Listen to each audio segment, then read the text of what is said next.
What's poppin', y'all? One of Adin Ross's OG mans that he cut off has made his comeback into streaming, and he decided to just start throwing some jabs at Adin Ross while drunk in a clavicular stream. I'll take over everything, bro. It does, it does. I wish I took AMPs. Really? I love the gambling deal I got though. Yeah. But I wish I took AMPs. Well, that's why the expression being loyal to a fault exists, you know? Like, a lot of people are like, put loyalty over everything, they do get screwed over. Niggas don't know what loyalty is nowadays. If I can make a point. That's like the main thing my dad instilled in me. Like, he's loyal. He's loyal. He's loyal. But when it's time to make a bag, it's time to make a bag, right? But, gang, I knew about AMP before it started. And I could have been an AMP. I should have took it. Because that's what Kai told me. He was like, I'm about to start this group. My David started a group called AMP. Yeah. And I decided to stay with SSB. Biggest regret of my life. I swear to God. The thing that I'm always going to be loyal to him because he's the one who brought me up, man. No, stay loyal. Yeah. But look, bro, if I would have took the AMP deal, I would never be in this truck right now. I'm not gonna lie. I would have probably been in the mansion right now.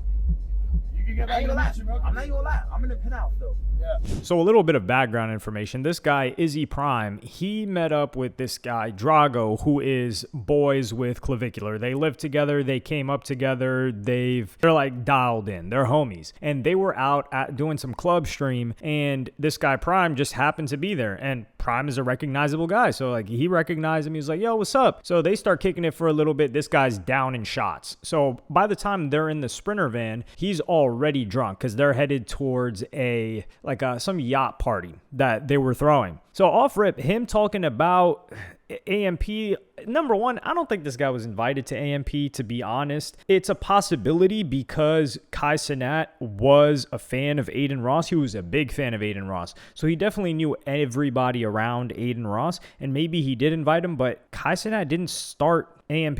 AMP was started by Agent and I believe Phantom. Well, Kai Cenat wasn't one of the founders of AMP. He was one of the last people brought on there. And he was probably talking about Davis was inviting him because there was this debut video where I think they were playing like some sort of basketball. They were doing some basketball YouTube video because that's where AMP was originally. And they introduced Kai Cenat that way. But just to give you a little bit of an example why this guy Prime is tweaking, because in this same car ride, which keep in mind, the amount of opportunity that Adin Ross gave this guy Prime, the amount of money that he put in his pocket, the amount of deals that he gave him, this guy's from Chicago and he's from like the rack, basically. He's from Chirac. Like, he was into it with people. He was as close to, I don't know if he was a gang member, but he was definitely active in some capacity. He had people around him that were dying. It was tough. And Adin Ross helped take him out of that, but this guy just didn't know how to act. And an example of him not knowing how to act is Neon, Neon was cool with Prime, and he's still kind of cool with Prime, but, you know, they just keep their distance. This is how this guy Prime treats Neon with, I don't know if that's Neon's chick, but, you know, just somebody that he's around. You're alive. Entertain your stream. Bro, what the real? Hey. Yeah. You want me to kiss me on lips? Bro, no. Get in. Calm down. 5 minutes. Kiss him give him a kiss. Just give him 5 minutes. I'll play this little ass. That'll get him up. Brother, I'm tired. Yo, don't touch my bro. Yo, brother, what? Yo, Yeah.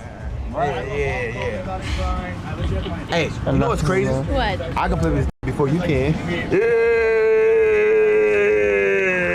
Hey, Nia, tell her I can play with you. Damn right. Oh, God. You're my brother. Yep. I love you. So if you're tired and your girl don't reach in your pants. So just looking at this, you're like, what the hell is going on here? This guy's playing some white boy games, talking about like kissing another dude, like touching him, especially when I don't even know if I haven't hung around enough white boys in certain settings to see if they're doing that whole like gay shtick when the guy's with a girl. Like usually they kind of turn that off, don't they? At least from the white boys that I've been around. So he's moving like that. And you could say, okay, he's not disrespecting Neon here, but he's clearly, you know, not acting out properly. Well, what happens later on is this guy just crashes out. So later on, this guy's taking shots on shots on shots. They're at the yacht now. This is hours later. And this is what he does to that dude, Drago, that he was just talking about.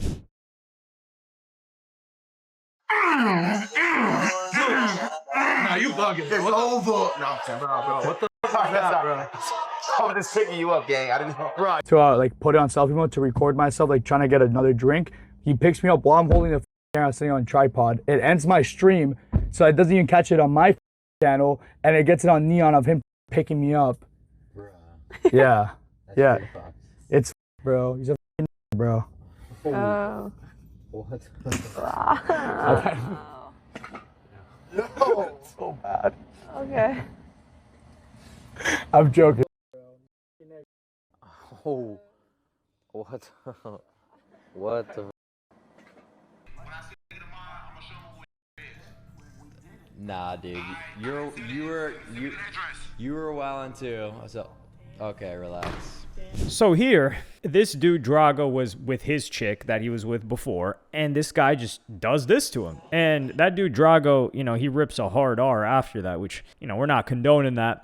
But this guy, he bangs his head on top of the thing, which is painful, comes back around after he had already done that to Neon. And keep in mind, this is just a small fraction of, well, this is the worst of what he was doing, this guy Prime. And before that, he was just acting a fool. And they're offering so much patience. They invite the guy on the boat. He didn't need to be on the boat. He's not cool. Like, a lot of the reason why this guy Clavicular even brought him on is due to the respect that he had for him being homies with Adin. Like, he was one of Adin's guys. So he's like, okay, yeah, sure. Like, we'll kick it. And this guy's just it's not even misbehaving. It's outright disrespect, belligerence. There's one point where his pants are to his knees and he's just walking around swinging his like junk out. Like, it's in his briefs, but it's like, dog, what the hell? It's a loose brief. It's like, what the hell is going on? And then you start to think, no wonder Adin Ross got rid of this guy. But the next day, at least one thing you can give him credit for is he took advantage of the situation, and he would stream the next day, but he would go in on Adin Ross. Come from the realest I know, gang. On God. Let them sheep wake up, gang. I can't wait till them stop. Oh my God, bro. I ain't praying no downfall, but I can't wait till them stop showing this fake love with each other. Don't even like each other. They just do because they just make money with each other. But once that money stop coming in, watch how the future is for us, bro. Them fake ass niggas. You know what the going on, gang. I'm tired of these fake around me, bro. Out of here, nigga. It's a fake that hate each other. Only like each other because of money. Money changed mindsets. Money changing these fake out here. They ain't even friends for real. The money is they friend. They fake kicking it with each other. Fake ass these. I'm not talking about Cheezer either. Gang, look at the trend and see the sheeps, bro. You know who the sheep is. This is sleep, bro. You know who the sheeps is, and y'all know who the real gang. I'm standing on what I said, bro. This is fake. I'm not talking about Jake, bro. I'm not talking about Jake. Man, if the shoe fit, wear it. If the shoe fit, wear it. You talking about? And it's to anybody that don't fuck with me. If the shoe fit, wear it. And tell me that to my I don't give a fuck. I'm standing on what I said. On God, AMP is the better group out of SSB, and I regret not joining when Kai told me to. Facts. And I stamped that. I wasn't drunk when I said that. They're a better group. They're making bands without gambling. Without gambling, by the way. They're getting bankroll. They're getting sponsorships. The niggas making bank, bro. They're trying to use that to be mad at me, gang.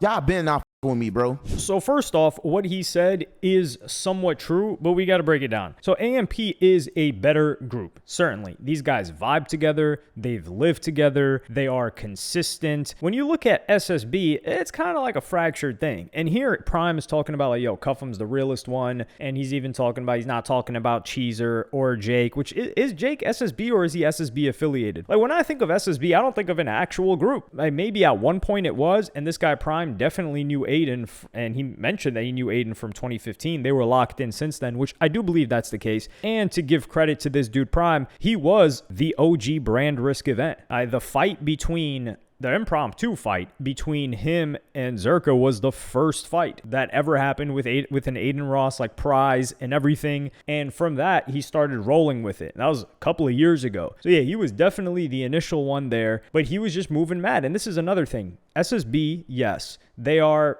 kind of fractured. Like, think about it. Like, when do you ever see these guys collaborate on streams together? Like Marky and Sweater, those guys, I don't know if they're officially SSB, but those guys collaborate with people and they're quite entertaining, actually. But when you think of Convy, Marky, Convy is who I think this guy is talking about, but they're all doing their own thing, and we just look at them as Adin Ross's friends who he gave opportunities to, and they're all doing their own thing solo, which is great. But as a group, as a unit, yes, SSB is a non-factor. Like, AMP is the realer group. And then when he talks about the whole gambling thing, they're getting bans off of sponsorships. Well, that's why he would have never been able to exist in AMP. If he got kicked out of SSB, where Adin Ross is very flexible with what people are allowed to say and do you think that these Target sponsorships, Nike sponsorships, Under Armour deals, they're going to allow a dude like Prime to rock out? Like, let me just play you guys a quick clip of what Prime was getting up to before he went for his disappearance. And this is him in Vegas. Me.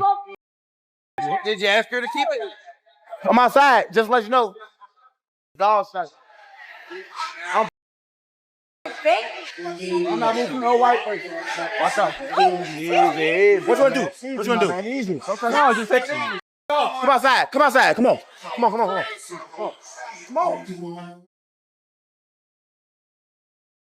So a guy that first he stiff-armed, just walks straight into a woman, right? And then he stiff arms another guy and talks about like, yo, these white people go move out of my way. It's not even like the whole like white people aspect of it, because that could be a joke in a different context. But when you're physically walking into people, and there could be a 10-minute compilation of this guy behaving just like the biggest liability you could possibly have, putting you in physical danger. He puts people in life-threatening danger, because not only does he do wild stuff that's disrespectful and physical, but he doubles down on it too, doesn't apologize, and he's like, what the hell? This guy is liable to get you killed if you go out with him. And he's got a bad habit of drinking and turning into a terrible drunk. So do you think this guy would have been allowed to stay in AMP? It doesn't matter where you joined. This guy was going to ruin it no matter what. And it doesn't seem like he's gotten that together, because he talked about like, oh, it was his regret. He moved to Atlanta. Like, he didn't know what to do with the stream and stuff when he first got motion. And that is true. Like, a couple of years ago,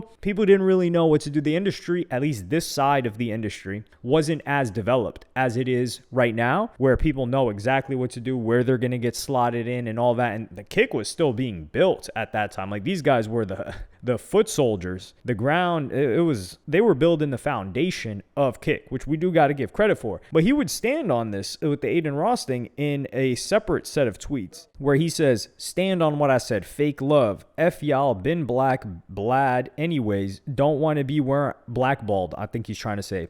Don't want to be where I'm not wanted anyways. Not in that fake group gang. Stop tagging me with them lame dudes. F lame people. Never seen my homies. Money changes people on God. Straight sneak dissing and fake love in the air. Can't wait till people learn the truth one day. There is no truth. The truth is this guy did not know how to act. Adin Ross gave him time after time after time after time again of chances, and he just kept messing it up. And the perfect example of that is here. He got another opportunity. And yeah, I do understand that it is somewhat entertaining. If you're younger, you're like, okay, this guy's kind of entertaining. Yeah, he's tweaking out. He's doing some crazy stuff. But when he starts disrespecting people, okay, even if you're a kid, there gets to be a point where you're watching this guy and you're like, okay, yo, chill. Wait, hold on. Wait, what are you doing? Whoa, what the hell? You're not supposed to do that. That's insane. And you realize that the guy's got some sort of issues in the head. I don't know if it's drugs or whatever the case may be, but it's like strapping yourself to an explosive device that you don't know when it's going to go off. And that's what being around this guy's like. And this is why he's not able to be around anyone. Like, do you think that these guys that he was hanging out with are going to want him anywhere near them again?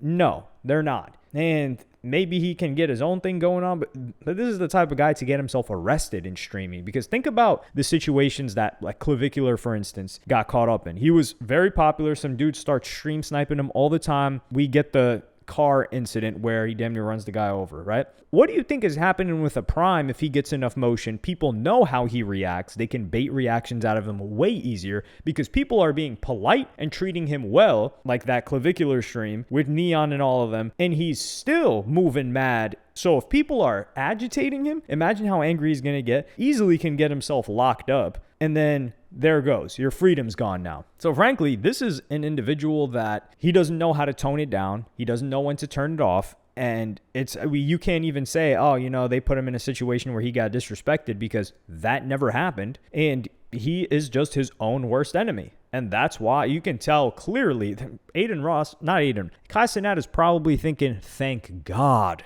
that guy didn't accept joining, because we would have had to kick him out somehow, or they would have been looking at me like I was crazy for inviting him to join. And that's just what it is. But let me know what y'all think about this in the comments. Like and subscribe and hit the notification bell if you enjoyed. And I'm going to see y'all in the next one.